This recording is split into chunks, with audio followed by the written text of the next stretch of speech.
Bismillahirrahmanirrahim.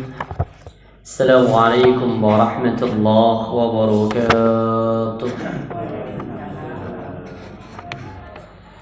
Innal hamdalillah nahmaduhu wa nasta'inuhu wa nastaghfiruh wa nastahdihi wa natubu ilayhi. Asyhadu an la ilaha illallah wahdahu la syarika lah wa asyhadu anna Muhammadan abduhu wa rasuluh la nabiyya wa la rasula ba'da. Allahumma salli wa sallim wa barik wa kallim ala nabiyyina Muhammadin wa ala alihi wa ashabihi wa man tabi'ahum bi ihsanin ila yaumiddin, amma ba'du. Qala Allah Ta'ala fil Qur'anil Aziz, a'udzu billahi minasy syaithanir rajim.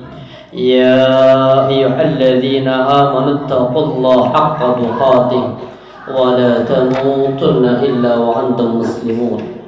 Wa qala fi ayatil ukhra, ya ayyuhalladzina amanu taqullaha wa qulu qawlan sadida yuslih lakum a'malakum wa yaghfir lakum dhunubakum wa man yuti'illaha wa rasulahu faqad faza fawzan 'azima. Wa qala Rasulullah sallallahu alaihi wasallam fi hadithihi, qad aflaha man hudiya ila al-islam wa ruziqa kafafa wa qanna Allahu bima atah. Sadaqallahul azim wa sadaqa rasulul karim wa nahnu ala dhalika minasy syahidin. Alhamdulillahi rabbil alamin. Para jamaah sidang salat subuh Masjid Imam Bonjol, insyaallah dirahmati Allah Subhanahu wa taala. Alhamdulillahi rabbil alamin. Patutlah kiranya untuk sama-sama kita bersyukur kepada Allah atas semua karunia yang Allah karuniakan kepada kita, atas semua limpahan nikmat yang Allah limpahkan kepada kita, sehingga pada pagi hari ini Allah mudahkan kita untuk bisa hadir bersimpuh bermajaha dalam rangka menunaikan kewajiban kita kepada Allah, yaitu talabul ilmi. Karena Rasulullah SAW berdoa kepada Allah, yang doa itu diabadikan di dalam Al-Quran. Nabi tidak pernah minta tambahan sesuatu apapun kepada Allah. Hanya satu tambahan yang diharapkan oleh Nabi kepada Allah, Rabbi zidni ilma. Hanya minta tambahan ilmu. Kenapa? Di surah yang lain Allah gambarkan, yarfa'illahu alladhina amanu minkum walladhina utul ilma darajah. Allah mengangkat derajat orang-orang yang beriman di antara kalian, dan Allah pula mengangkat derajat orang-orang yang berilmu. Maka semoga hadirnya kita dalam talabul ilmi, Allah angkat derajat kita kelak di yaumil qiyamah, dan semoga Allah mudahkan langkah kita untuk masuk ke dalam surganya Allah Subhanahu wa taala. Baik, kita akan lanjutkan pembahasan kajian kitab Minhajul Muslim bab akhlak.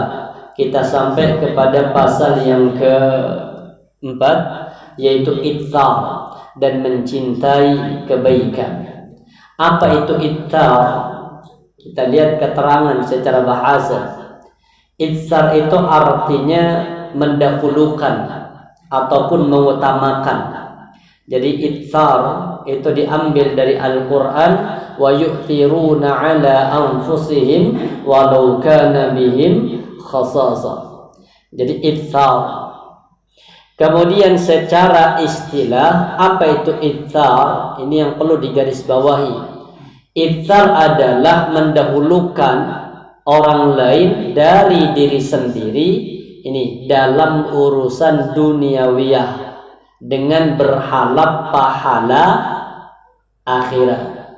Jadi tidak semua itsar itu mendahulukan orang lain. Yang masuk kategori mendahulukan orang lain itu hanya perkara dunia. Kalau perkara akhirat nggak bisa kita memberikan kesempatan orang lain terlebih dahulu. Karena perintahnya jelas. Di dalam surah Al-Mutaffifin ayat yang ke-25 sampai 26. Allah gambarkan begini, yasqawna min rahiqin makhtum. Para penghuni surga nanti Allah berikan fasilitas minuman, yang minuman itu dari khamar. Yang khamar itu masih dilap ataupun disegel, murni khamar ini.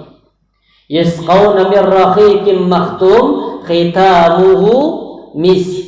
Bahkan penutupnya, segelnya dari khamar itu nanti dalam surga miskun, terbuat dari kasturi.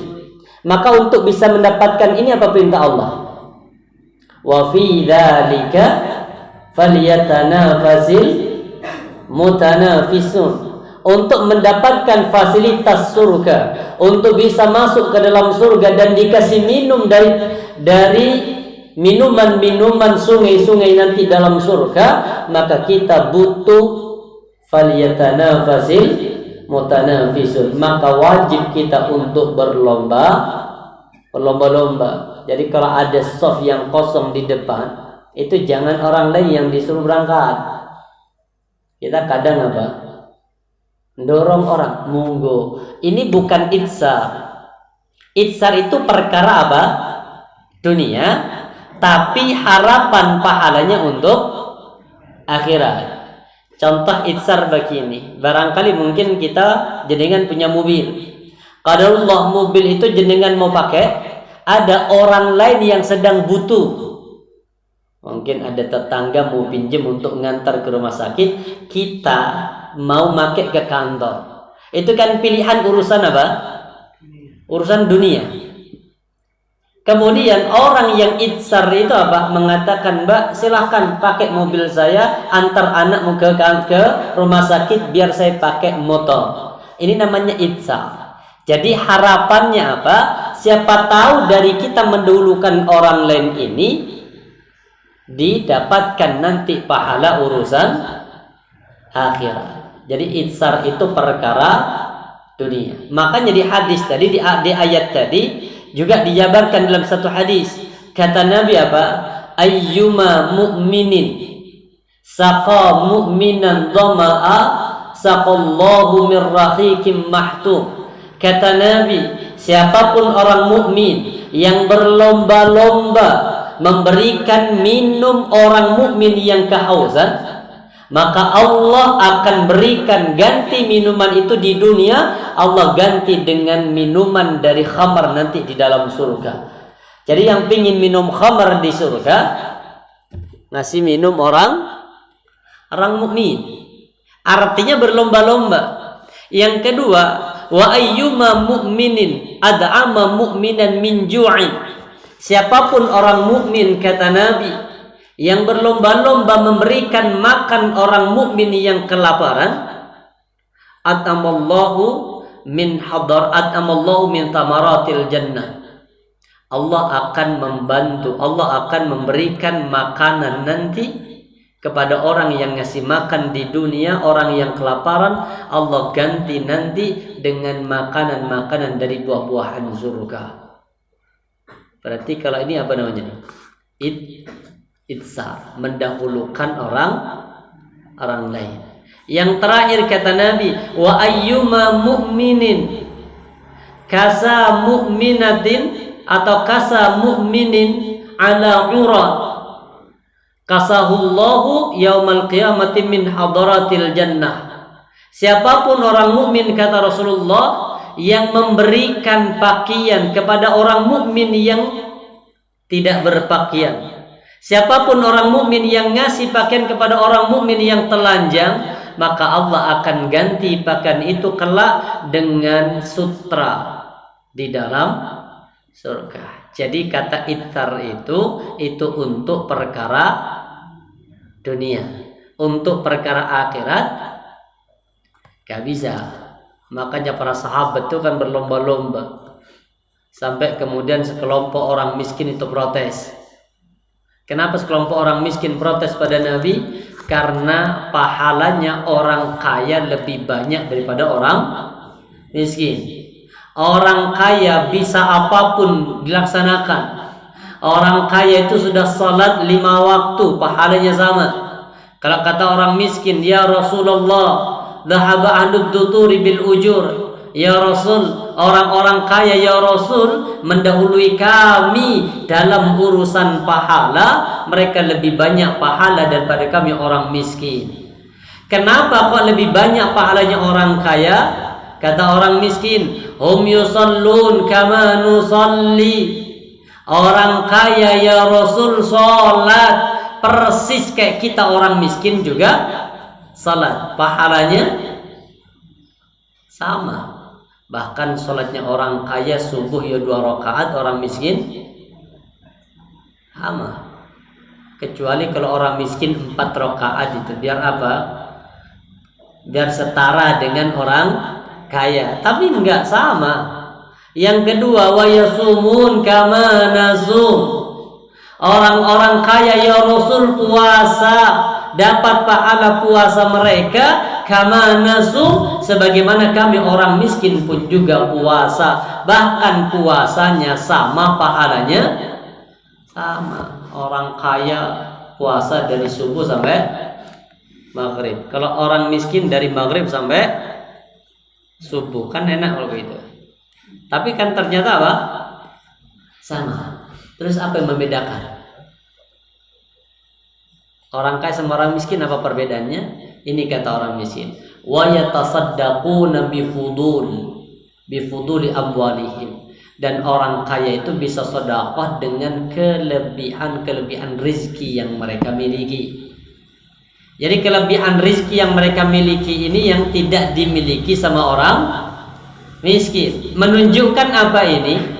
Berlomba-lomba untuk meraih pahala yang banyak di hadapan Allah. Jadi itsar itu mendahulukan orang lain daripada diri sendiri dalam urusan duniawi, tapi berharap pahala akhirat. Itsar ini dilaksanakan atas dasar yakin, kuatnya mahabbah cinta, dan sabarnya dalam kesulitan.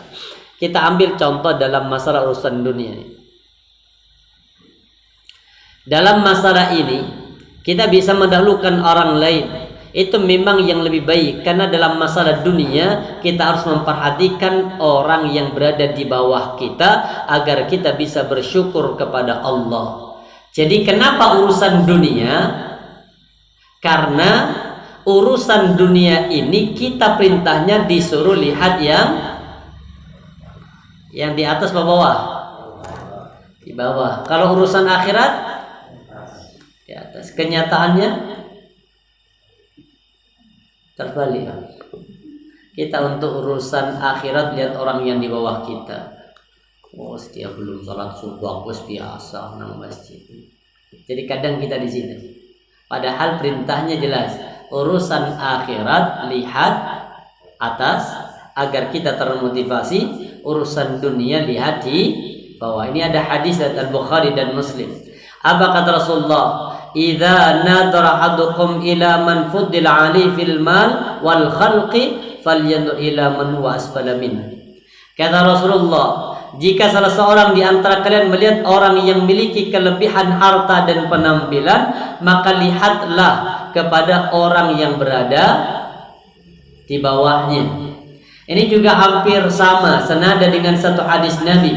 Apa kata Rasulullah? Unduru ila man huwa asfala minkum wa la tanzuru ila man huwa fawqakum fa innahu ajadru an la tasdaru ni'matallahi alaikum. Tegas perintah Rasul. Apa? Unduru ila man huwa asfal. Lihatlah kepada orang yang berada di bawahmu. Wala yanzuru ila man fawqakum, dan jangan dangak terus dalam hidup di dunia ini. Karena orang kalau dangak terus apa?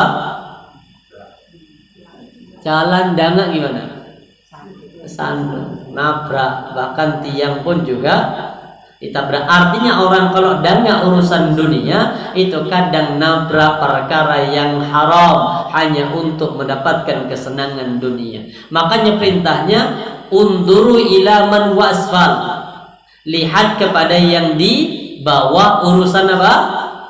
dunia. Kenapa? Fa innahu ajadaru alla tasdaru ni'matallah alaikum, karena orang yang melihat kepada yang di bawah urusan dunia, maka dia akan mensyukuri terhadap apa yang sudah ada pada dirinya. Jangan seperti ayam. Tahu ayam, Pak? Ayam itu coba jenengan kasih satu karung mungkin jagung lah. Padahal semua jagung itu makanannya dia. Coba taruh aja saja. Apa dilakukan sama ayam? Dieker-eker, dibuang kan pakai kakinya. Nyari apa? Ya itu orang yang nggak bersyukur. Artinya orang nggak bersyukur itu mirip kayak ayam. Padahal semua sudah Allah berikan, tapi kadang yang diberikan oleh Allah nggak ada apanya. Dia nggak lihat, kemudian masih mencari sesuatu yang belum ada. Makanya ini konsep orang yang tidak bersyukur itu mirip kayak ayam. Apa? Padahal semuanya itu makanan, semua itu nikmat dari Allah, tapi ketika melihat kepada yang di atas, maka yang ada yang Allah berikan kemudian tidak bernilai. Tapi kalau kita lihat kepada yang lebih, artinya lebih rendah, maka baru kita akan mensyukuri terhadap nikmat yang Allah berikan kepada kita. Jadi kalau ada orang kemudian bunuh diri gara-gara apa?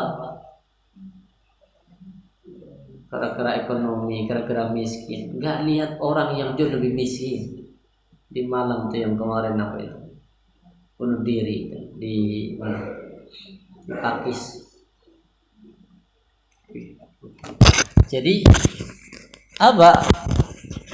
Yang seperti itu berarti kan nggak lihat kepada siapa? Yang di bawah. Ternyata itu teman dari jamaah saya, teman SD. Sekarang jamaah itu tinggalnya di Blitar, saya ngisi kajian di sana. Kemarin cerita, ya Allah Ustadz, itu teman SD saya, Ustadz saya kaget.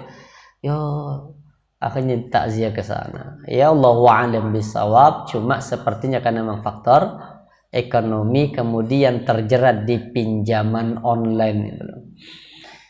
Jadi na'udzubillah, artinya begini, kenapa bisa sampai terjerat seperti itu? Biasanya karena konsep gaya hidup.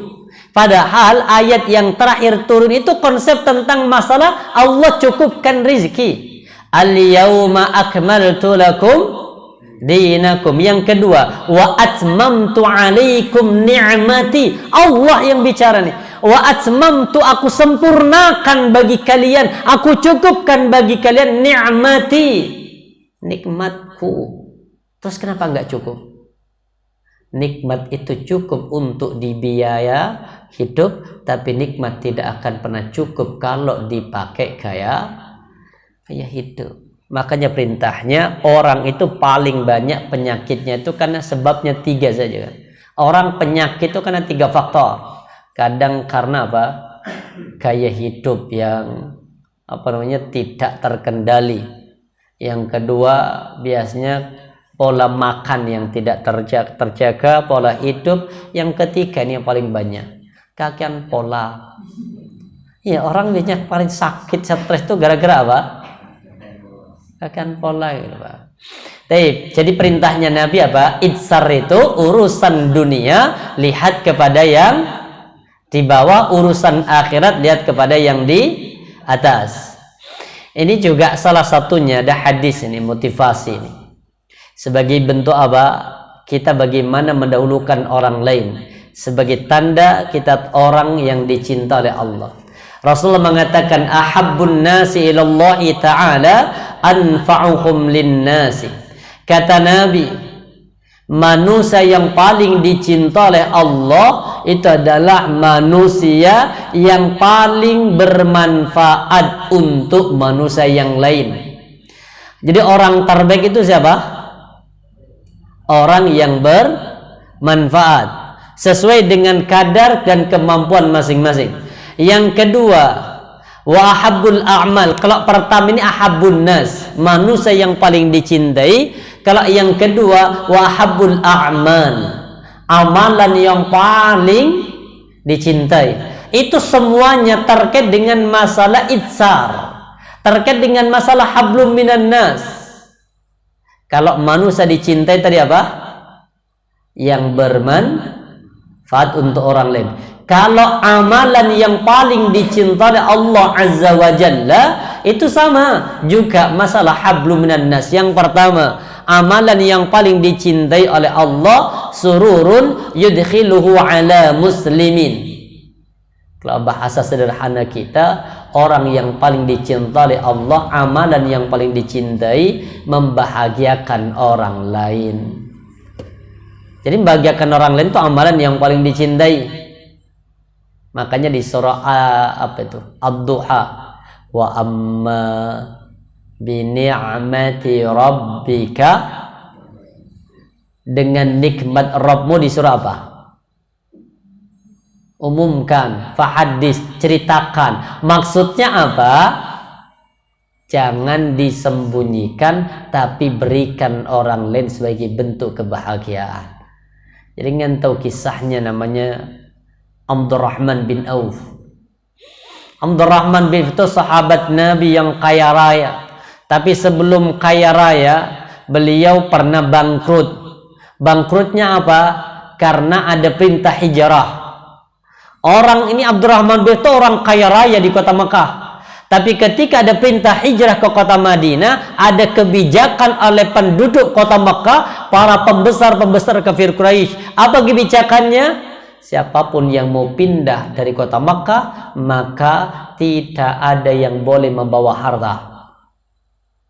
Maka Abdurrahman bin Auf ketika hijrah dalam kondisi tidak membawa harta. Tapi setelah berapa lama, kurang lebih kalau tidak salah berapa bulan itu, 3 bulan, beliau sudah menjadi orang kaya kembali. Dan di saat beliau menikah, itu di awal-awal beliau, karena istrinya nggak ikut. Jadi istrinya itu lebih condong kepada dunianya. Yang di kota Makkah itu istrinya apa? Gak ikut. Kenapa gak ikut? Karena tawarannya berat sih. Beratnya apa? Kamu ikut suami tanpa harta dan belum pasti bisa sampai ke kota Madinah, atau engkau tetap di kota Makkah dengan memiliki seluruh harta milik suamimu.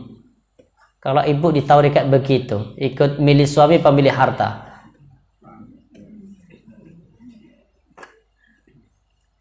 Agak berat. Milih suami atau milih harta, Bu? Enggak berani jawab. Sama nanti kita. Kita kalau sudah ditawari, Pak Ustadz, wes milih nomor 1 ya, atau milih nomor 2 ya, atau milih nomor 3 ya. Nanti 1 suara 1 juta. Mikir juga sih, Pak. Itu masih 1 juta. Gimana kalau 1 M? Tapi kalau 1 M sih rugi. Kenapa? Masuk neraka itu jangan nanggung. Gara-gara 1 M masuk neraka itu kan gak enak. Kalau 1 triliun, mikir. Tapi pada zaman rahmat Allah, jadi bahagia itu apa? Jangan disembunyikan. Gimana? Tampakkan pada orang lain. Akhirnya ketika Abdurrahman bin Auf itu menikah, itu kan satu kebahagiaan. Pernikahan itu membahagiakan. Apa kemudian kata Rasulullah? Datang pada Nabi, aulim walau bisyatin, kata Nabi, wahai Abdurrahman bin Auf, bahagiamu itu jangan dinikmati sendiri. Terus gimana ya Rasul? Aulim, bikin walimah walau bisyatin, walaupun hanya dengan seekor kambing. Jadi kan kebahagiaan itu jangan diambil sendiri. Cuma yang jadi masalah kita kadang begitu, bahagia tapi kebahagiaan kita itu menjadi penderitaan orang lain. Itu yang jadi masalah. Di mana tradisi pernikahan, kan bahagia orang tuanya bisa menikahkan anak, kemudian anaknya yang menikah juga ikut bahagia. Siapa yang menderita? Yang harus nanggung bayar terop, nanggung bayar apalagi itu, konsumsi, dibebankan pada siapa itu? Dibebankan pada undangan. Makanya ada kota amal di depan, itu yang berat. Padahal kalau bahagia cukup bahagia, tidak usah. Jangan kalau nanti punya hajat acara nikahkan anak, segitu aja sudah. Apa? Gak usah ada kotak amal di depan. Nanti di tulisan itu jadikan kasih tulisan amplop silang. Cuma bawahnya kasih nomor rekening. Enggak lebih inilah, lebih apa namanya tuh? Mungkin yang jadi masalah kadang tradisi itu kayak di Singosari itu ada berapa kali itu ternyata dibuka. Jadi ketika ada orang baru masuk kan itu dibuka, dicatat. Ya kalau pas besar itu kan lumayan, pas cubilik gitu. Wes kadang gendong anak naruhnya sedikit. Jadi itu yang nggak boleh. Jadi bahagiakan orang lain karena itu bagian dari ihsan. Kemudian au yakshifu anhu qurbatan. Yang kedua di antara amalan yang mendahulukan orang lain apa? Membantu kesulitan orang dalam urusan dunia. Yang ketiga, awaqdi anhu daina, atau membantu membayarkan hutang. Atau yang ketiga, au yatrutu anhu ju'a, atau mengangkat kelaparan orang lain. Maksudnya apa? Kasih makan orang yang lapar. Dan yang terakhir ini kata Nabi, wala an amsya ma'ahin fi hajatin habbu ilayya min an a'takifa fi hadzal masjid, yakni Masjidil Madinah syahra. Bahkan kalau ada orang yang meringankan kesulitan orang lain dalam urusan dunia, dia sulit ekonominya, hartanya sulit, kemudian kita bantu meringankan, ternyata pahalanya jauh lebih besar daripada orang yang beriktikaf selama 1 bulan penuh di Masjid Nabawi. Itu urusan dunia, tapi lebih utama daripada orang yang beriktikaf. Itsar. Kita lihat kisah tentang apa? Itsar di dalam Al-Quran, yang bawa Quran di surah Al-Hasyr yang ke-9. Kita buka surah Al-Hasyr ayat yang ke-9. Ini kisahnya. Kisah itsar dalam Al-Quran. Apa kata Allah? Walladzina tabawwa'ud dara wal iman. Dan mereka orang-orang yang telah menempati kota Makkah bil iman, min qablihim, sebelum datang orang-orang Ansar. Jadi sebelum datang orang-orang Ansar itu sudah ada penduduk kota Madinah yang sebelum datang orang Muhajirin, penduduk kota Madinah sudah masuk dalam Islam. Siapa yang membawa Islam ke kota Madinah?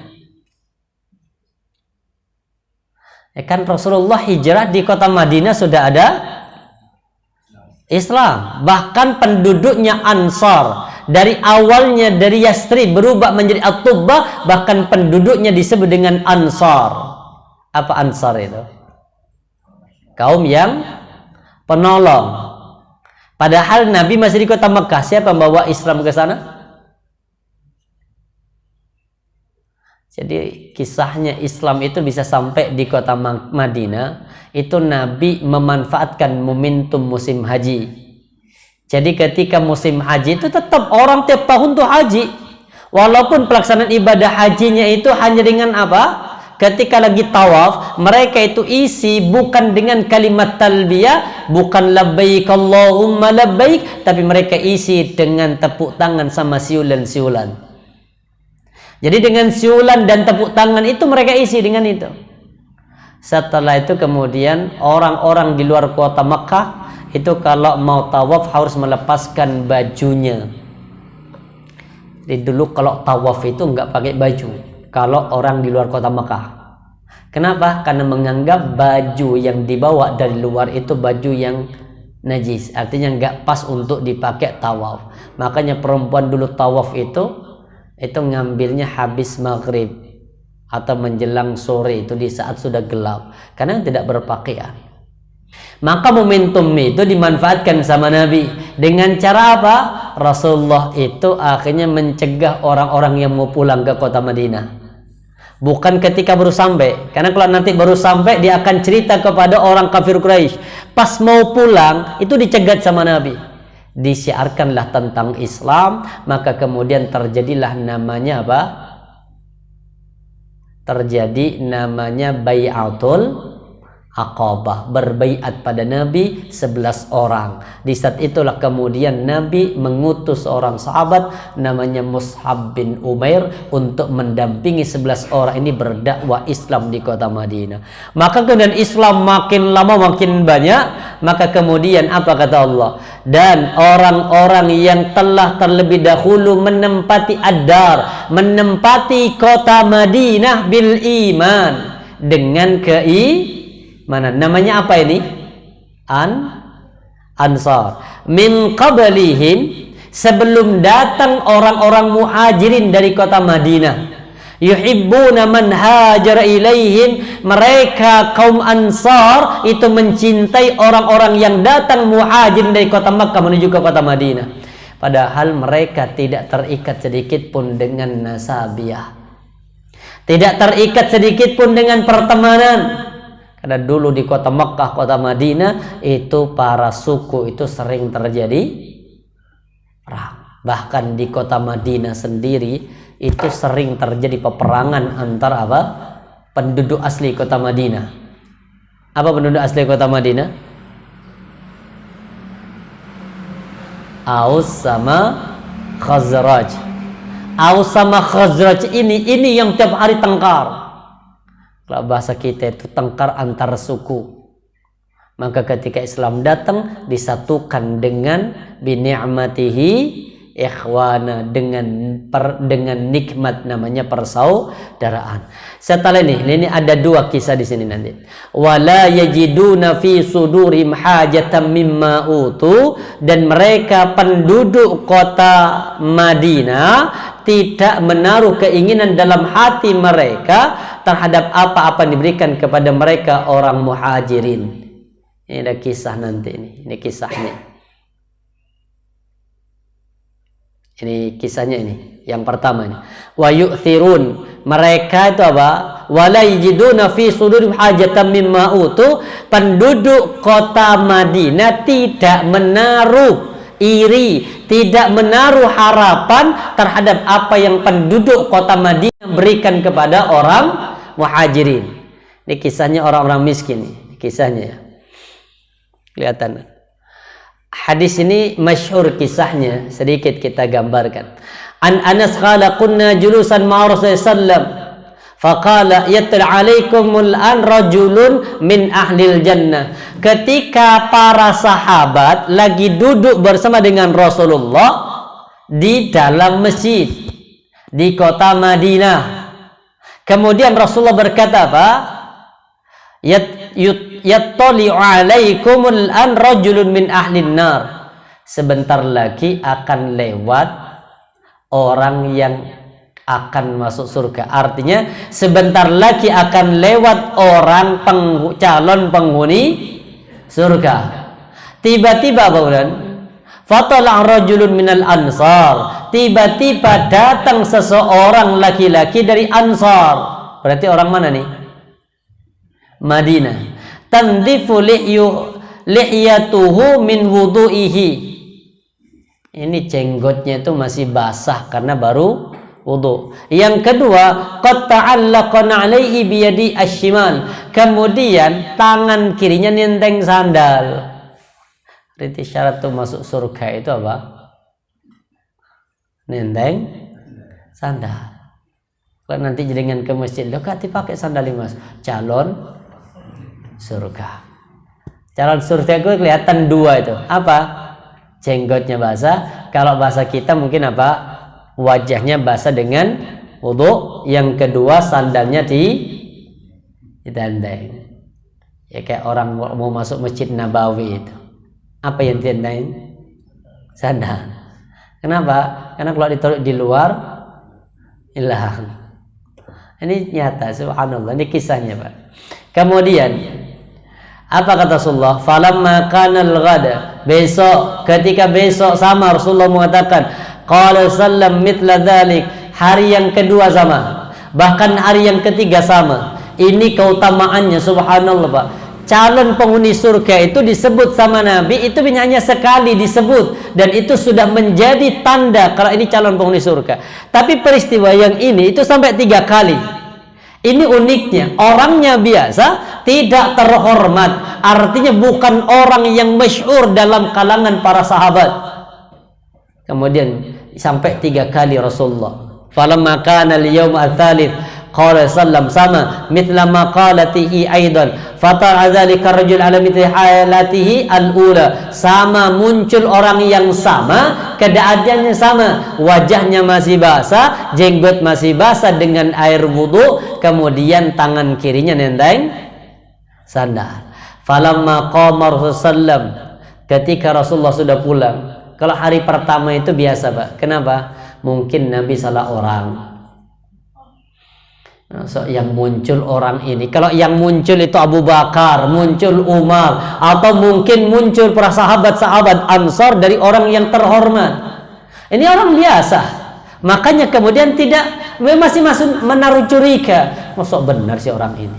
Baru setelah 3 kali kejadian dengan kejadian ini sama dan orangnya sama, ini tabi'ahu, diikutilah kemudian Abdullah bin Amr bin As, yaitu diikuti sama Abdullah bin Amr bin As. Ini anaknya Amr bin As. Jadi Amr bin As punya anak namanya Abdullah. Abdullah ini yang penasaran, apa sih amalan orang ini kok Nabi menyebutnya calon penghuni surga. Diikutilah, Pak.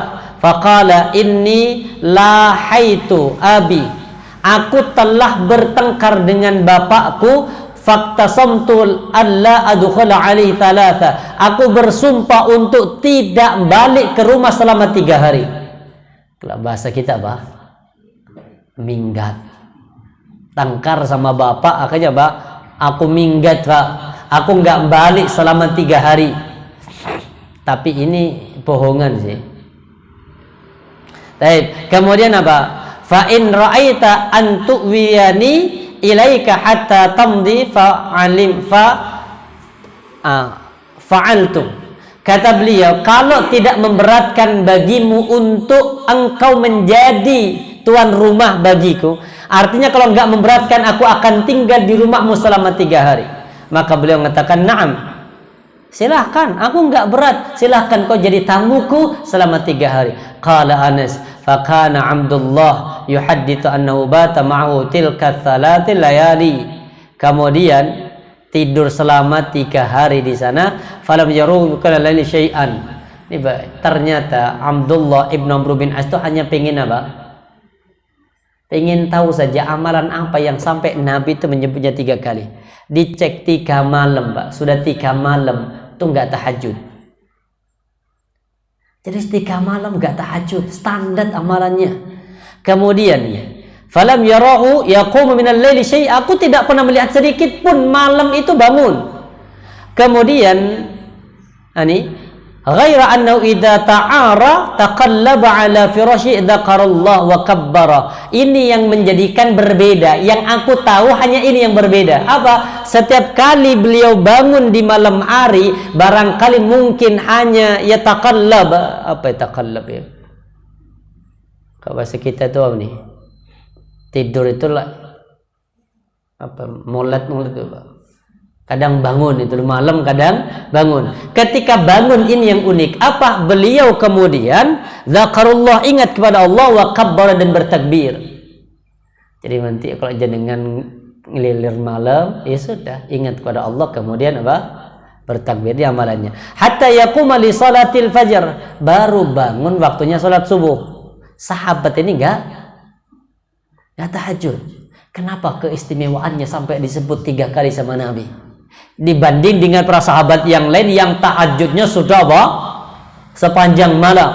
Kemudian qala Abdullah, ghaira anni lam asma'hu yaqul illa khaira, falamma madat 3 layali wa khittu an ahtaqira ala amalahu faqultu ya Abdullah. Setelah 3 hari dan enggak mendapati amalan apa yang istimewa, baru Abdullah kemudian pamitnya ini, lam yakun baini wa baina abi ghadab wala hajar walakin sami'tu Rasulullah yaqulu laka 3 mirarin yattala 'alaikum al-an rajulun min ahlil jannah. Kata Amr bin As, anaknya Abdullah Amr bin As baru ngomong begini, Mas, sebenarnya saya enggak tengkar sama bapak. Sebenarnya saya tidak enggak musuhan sama bapak. Lalu terus kenapa kok tidur di sini? Kecuali saya hanya mendengar Nabi Muhammad bahwa engkau itu akan menjadi penghuni surga, sampai 3 kali Nabi menyebut namamu. Tapi ketika saya perhatikan kok nggak ada yang istimewa ya. Nih. Karena apa? Fatala'tu anta thalatha miran fa'aradtu an awiya ilaika ili amdura ma amilta fa'aqtadi bi falam araka ta'malu katsiran amal. Saya hanya ingin tahu rahasiamu apa sih, kenapa sampai Nabi menyebut 3 kali, padahal nggak ada amalan yang istimewa yang kau lakukan. Apa kata sahabat tadi? Sudah nih. Beliau mengatakan apa? Falamma balagha qala Rasulullah sudah, ma huwa illa ma ra'aita. Aku nggak punya menyembunyikan apapun kecuali yang kamu lihat. Tahajud enggak, bangun baru subuh, itu aja tiap hari. Kenapa kemudian kok masuk surga? Ini yang menjadikan mana? Falamma wallaitu da'ani. Tatkala aku sudah berpaling dari hadapannya mau pulang ke rumah, kata Abdullah bin Amr bin As, da'ani, sahabat tadi memanggilku, baru dirahasiakan ini mungkin. Apa kata beliau? Ghaira anni la ajidu fi nafsi la ahadin minal muslimin ghitha'a wa la ahsadu ala ahadin ghairihi a'tahu Allahu iyyah. Kata beliau, aku tidak pernah menaruh rasa hasad, aku tidak pernah menaruh rasa cemburu kepada apa yang diberikan oleh orang-orang Madinah kepada orang Ansar. Ibaratnya begini, Pak. Orang ini miskin, sebelum datang muhajirin ini dapat apa? Dapat bantuan. Tapi ketika orang muhajirin datang ke kota Madinah, sedangkan orang muhajirin datang ke kota Madinah tidak membawa harta, tidak punya pekerjaan, maka penduduk kota Madinah yang selama ini bantuannya diberikan kepada orang-orang miskin dari kota Madinah, akhirnya dialihkan ke siapa? Ke orang muhajirin. Maka kemudian orang Madinah itu sedikit pun gak naruh apa? Gak naruh iri, Pak. Jadi tetap bersabar, menerima, bahkan ikut bahagia dengan itu. Ini yang menjadikan kemudian sahabat itu dijamin masuk dalam surga. Oh, subhanallah, Pak. Makanya kita belajar apa? Untuk tidak punya sifat iri. Kalau ada orang kaya, itu bagian dari apa? Karunia dari Allah. Makanya Imam Ahmad bin Hanbal, Imam Hasan Al-Basri itu memberikan wejangan hidup. Apa kata beliau? Idza ra'aitar rajula yunafiska fid dunya fanafishu ilai fil akhirah. Ini konsep hidup bagus banget. Kata Hasan Al-Basri, kalau engkau melihat seseorang yang mengalahkanmu dalam urusan dunia, kalau engkau melihat orang lain lebih kaya, kalau engkau melihat orang lain lebih sehat, hartanya lebih banyak, kalah kita daripada dia, apa perintahnya? Jangan khawatir, fanafisu fil akhirah, maka kalahkan dia itu dalam perkara akhirat. Kalau bahasa kita apa? Kalah rupa menang tunggu. Atau kalau di tulisan tak itu ada tulisan bagus di belakangnya, kalah bondo menang pelet itu. Ya, gak apa-apa bondo kalah, yang penting menang dukunnya. Jadi itulah konsep hidup indah. Apa? Kalau ada orang yang mengalahkanmu dalam perkara dunia, jangan kalah dua-duanya, tapi kalahkan dia dalam perkara akhir. Yang selama ini kan terjadi enggak? Sudah kalah dunia, akhirat juga kalah. Ini ngenes. Kalau orang beriman, kapok lebih suki, tapi yang penting nanti di akhirat aku lebih tinggi derajatnya. Itu yang jadi masalah. Kan sudah kalah kaya, kalah pula apanya? Akhirat. Itulah kemudian kekalahan 2 kali.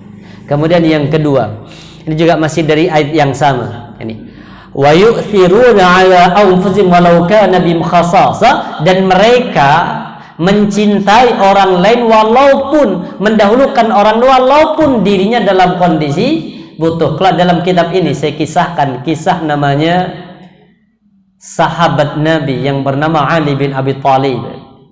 Ini kisahnya masyhur ini. Apa namanya? Fida. Pernah dengar kata fida? Apa fida itu? Fida itu tebusan. Jadi ketika sahabat Ali bin Abi Thalib diminta sama Nabi untuk menjadi fida, tebusan. Kisahnya begini, ketika kumpul orang-orang kafir Quraisy di Darun Nadwah. Darun Nadwah itu kalau bahasa sekarang itu apa? Tempat berkumpulnya, musyawarahnya para pembesar kafir Quraisy. Mungkin kalau sekarang itu apa? Tempat musyawarah namanya apa? MPR.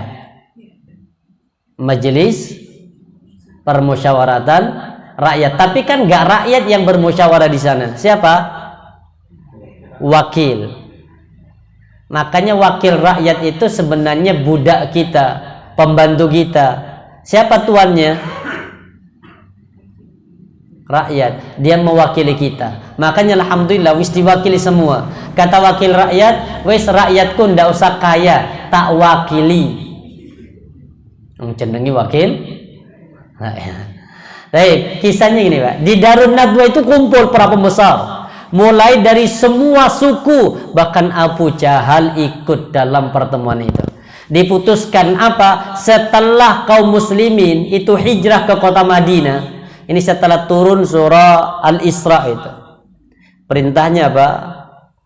Wa qur rabbi adkhilni mudkhala sidqin wa akhrijni mukhraja sidqin waj'alni min ladunka sultanan nasira. Itu ayat yang Allah izinkan, Allah perintahkan kaum muslimin untuk hijrah dari kota Makkah menuju ke kota Madinah. Siapa yang berangkat duluan hijrah? Para sahabat. Para sahabat yang berangkat duluan. Kemudian Nabi nanti nyusul. Ketika para sahabat sudah mulai banyak yang hijrah ke kota Madinah, di sini Nabi Muhammad, orang-orang Makkah itu khawatir kalau Nabi Muhammad nanti melo hijrah, maka ini akan membahayakan bagi penyebaran kekuatan kaum muslimin. Disimpulkan begini Pak, gimana agar Nabi Muhammad tuh kayak hijrah ke kota Madinah? Ada 3 usulan waktu itu. Pertama, gimana kalau Muhammad itu dibikin sebagai tawanan kota? Tawanan kota itu apa? Ya, ditawan sih tapi tidak di penjara. Jadi tawanan kota. Nabi Muhammad tuh pinginnya Pak, wis gak apa-apa wis, gak boleh tetap tinggal di kota Makkah, gak boleh hijrah ke kota Madinah, tapi bebaskan. Pokoknya tidak boleh keluar dari kota Makkah. Itu usulan pertama. Usulan yang kedua apa? Gimana kalau langsung dibunuh saja? Semua usulan itu ditolak. Hanya usulannya Abu Jahal yang kemudian disepakati. Gimana? Malam ini kita utus tokoh-tokoh di antara anak muda yang pandai memainkan pedang, pandai memainkan senjata, yang paling kuat, utus di antara suku untuk apa? Mengepung rumah Muhammad. Akhirnya disepakati Pak. Kenapa? Kalau hanya 1 orang saja yang membunuh, kalau nanti ketahuan siapa pembunuhnya, maka suku Quraisy itu tidak akan tinggal diam, pasti akan menyerang suku yang membunuh Nabi Muhammad. Maka disepakati, dikirimlah para tokoh-tokoh kafir Quraisy itu. Akhirnya sudah Nabi Muhammad sudah berada di dalam, tapi Allah sudah melindungi Nabi Muhammad, diturunkan malaikat Jibril. Dan yang dibaca di dalam rumah Nabi itu surah apa? Surah Yasin. Makanya jenengan itu biasa baca surah Yasin kalau pas kondisi sulit. Nabi Muhammad itu membaca surah Yasin sampai ada yang ke-9. Waja'alna min baini aydihim syadda wa min khalfihim syaddam fa'aghshaynahum fahum la yubsirun. Itu dibaca sama Nabi di saat rumah beliau itu sudah dikepung sama kafir Quraisy untuk dibunuh. Dipanggillah sahabat Ali bin Abi Thalib.